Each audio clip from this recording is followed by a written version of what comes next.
Assalamualaikum warahmatullahi wabarakatuh.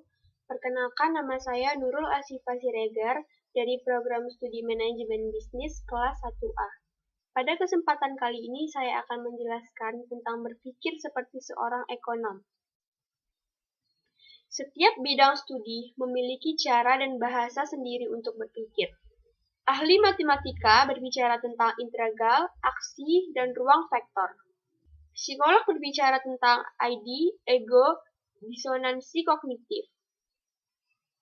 Sedangkan hukum berbicara tentang ganti rugi, estopel janji, dan tempat. Hal yang sama berlaku dalam bidang ekonomi. Ketika kita mempelajari ekonomi, kita harus familiar dengan kata-kata pasokan, kemungkinan elastisitas, biaya, keunggulan komparatif, surplus konsumen, permintaan, dan kehilangan bobot mati. Oleh karenanya, ilmu ekonomi secara umum melatih kita untuk berpikir atau mempertimbangkan dalam hal alternatif untuk dipilih. Karena pada dasarnya, kita hidup dihadapkan dengan banyak pilihan, berdasarkan skala prioritas yang kita tetapkan. Ilmu ekonomi juga mengevaluasi bagaimana biaya yang kita keluarkan secara individu. Oleh karena itu, cara berpikir ekonomi melibatkan berpikir secara analitis dan objektif, dan memanfaatkan metode ilmiah. Metode ilmiah seperti yang kita ketahui menemukan masalah, kemudian menganalisis masalah tersebut, dan menetapkan solusi bagaimana memecahkan masalah tersebut. Kemudian pada proses berikutnya ada improvement, atau perbaikan daripada pemecahan masalah. Pada metode ilmiah, kita menggunakan model abstrak untuk membantu menjelaskan bagaimana dunia nyata yang kompleks beroperasi. Kemudian, mengembangkan teori, mengumpulkan, dan menganalisis data untuk membuktikan teori. Intinya, ada observasi, teori, dan observasi lagi. Selanjutnya ada peran asumsi. Para ekonom membuat asumsi untuk membuat dunia lebih mudah dipahami. Selanjutnya, seni dalam berpikir ilmiah adalah memutuskan asumsi mana yang akan dibuat. Jika kita mempunyai banyak asumsi, kita akan memilih asumsi mana yang akan kita buat. Dan para ekonomi menggunakan asumsi yang berbeda untuk menjawab pertanyaan yang berbeda. Cara seorang ekonom berpikir termasuk mengembangkan model-model abstrak dari teori dan model-model analisis. Secara umum ada dua pendekatan, deskriptif yang melaporkan fakta dan lain-lain, analitis, penalaran abstrak. Model aliran melingkar adalah cara sederhana untuk menunjukkan secara visual transaksi ekonomi yang terjadi antara rumah tangga dan perusahaan dalam perekonomian. Nah, di sini ada diagram aliran melingkar. Ada dua pelaku pasar, yang pertama ada perusahaan dan rumah tangga. Kita mulai dari rumah tangga. Rumah tangga ini memiliki faktor-faktor produksi. Yang pertama, ada tenaga kerja, tanah, dan modal.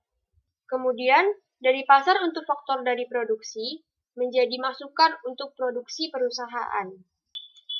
Jadi, untuk melakukan produksi, perusahaan membutuhkan tenaga kerja, tanah, dan modal. Tanpa tenaga kerja, tanah, dan modal, maka tidak ada produksi yang bisa dilakukan.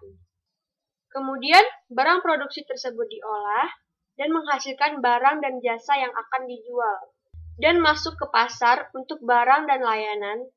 Kemudian, barang dan jasa dibeli oleh rumah tangga. Nah, kemudian pada aliran biru ini, rumah tangga ketika membeli barang dan jasa akan mengeluarkan pengeluaran. Kemudian pengeluaran tersebut akan menjadi pendapatan bagi perusahaan. Kemudian pendapatan perusahaan sebagian digunakan untuk upah sewa dan keuntungan, dan sebagian digunakan untuk penghasilan untuk rumah tangga. Nah, begitu terus selanjutnya. Jadi, gambar yang ada di sini menjelaskan bagaimana hubungan perekonomian dunia antara perusahaan dan rumah tangga.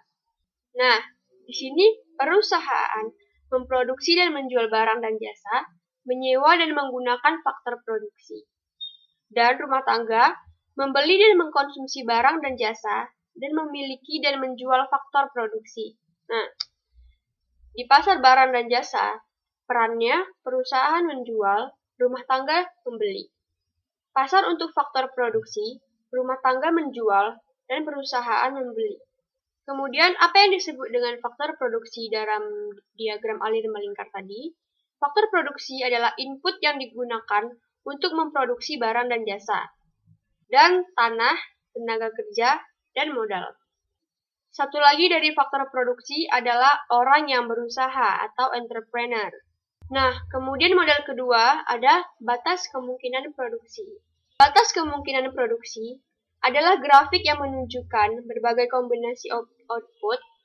Batas kemungkinan produksi adalah grafik yang menunjukkan berbagai kombinasi output yang mungkin dapat diproduksi oleh perekonomian dengan faktor-faktor produksi dan teknologi yang tersedia. Nah, kemudian di sini ada gambar dari batas kemungkinan produksi. Ada dua jumlah barang yang diproduksi. Yang pertama, komputer, dan yang kedua ada mobil. Ketika dia memproduksi maksimum komputernya sebesar 3.000, maka dia tidak bisa memproduksi mobil. Di sisi lain, ketika dia menggunakan semua sumber dayanya untuk memproduksi mobil, maksimum yaitu 1.000, maka dia tidak dapat memproduksi komputer. Nah, jadi batas kemungkinannya itu digambarkan seperti garis biru ini. Menghubungkan antara kemampuan maksimum memproduksi komputer dan kemampuan maksimum memproduksi mobil. Nah, pada titik A, ketika jumlah komputer yang diproduksi yang tadinya 3.000 diturunkan menjadi 2.000, maka di sini dia juga menghasilkan jumlah mobil sebanyak 700. Nah, di titik B, dia menurunkan kembali jumlah komputer yang diproduksi menjadi 1.000, maka dia dapat menghasilkan 300 jumlah mobil yang diproduksi. Titik B ini disebut dengan unemployment, karena dia tidak menyentuh garis ini. Unemployment itu adalah pengangguran faktor-faktor produksi, karena dia tidak menyentuh garis ini, seperti titik A tadi. Idealnya dia harus menyentuh garis batas kemungkinan produksi ini. Contohnya seperti modal menganggur, manusia menganggur, dan tanah yang tidak terpakai. Kemudian pada titik D, dia melewati batas kemungkinan produksi. Dia melewati batas maksimum dari yang seharusnya diproduksi. Kemudian titik C, itu hampir sama seperti titik A. Titik C disebut full employment. Nah, jadi ini yang disebut dengan batas kemungkinan produksi atau production probabilities frontier.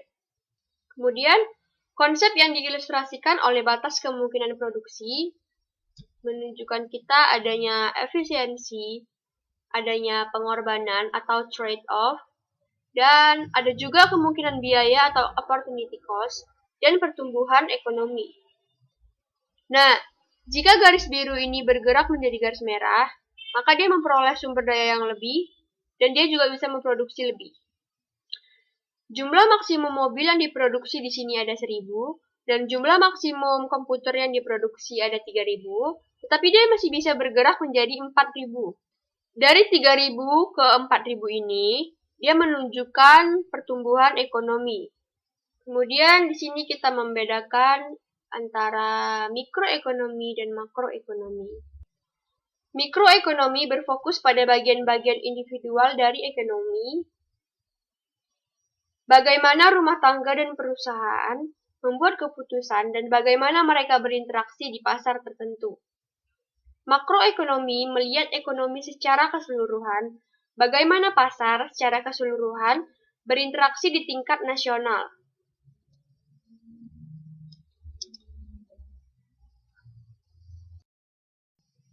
Kemudian, dua peran ekonom.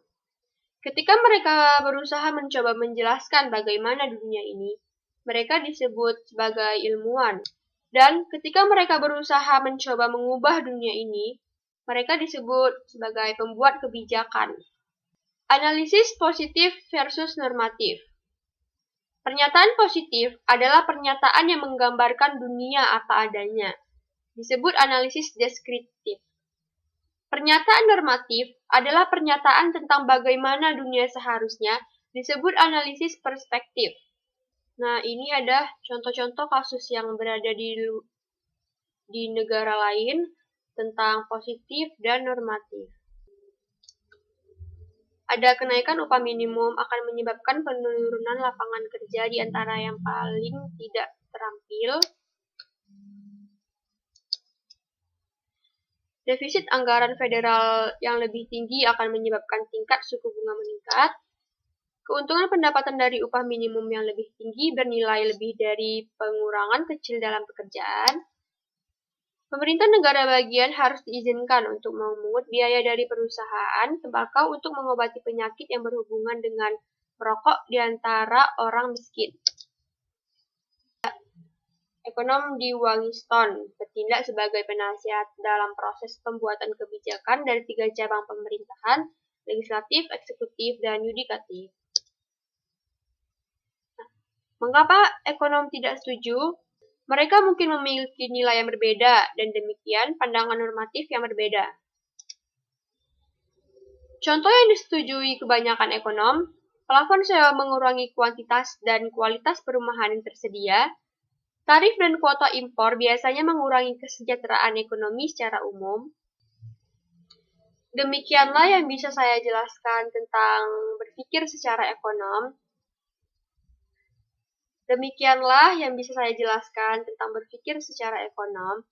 Assalamualaikum warahmatullahi wabarakatuh.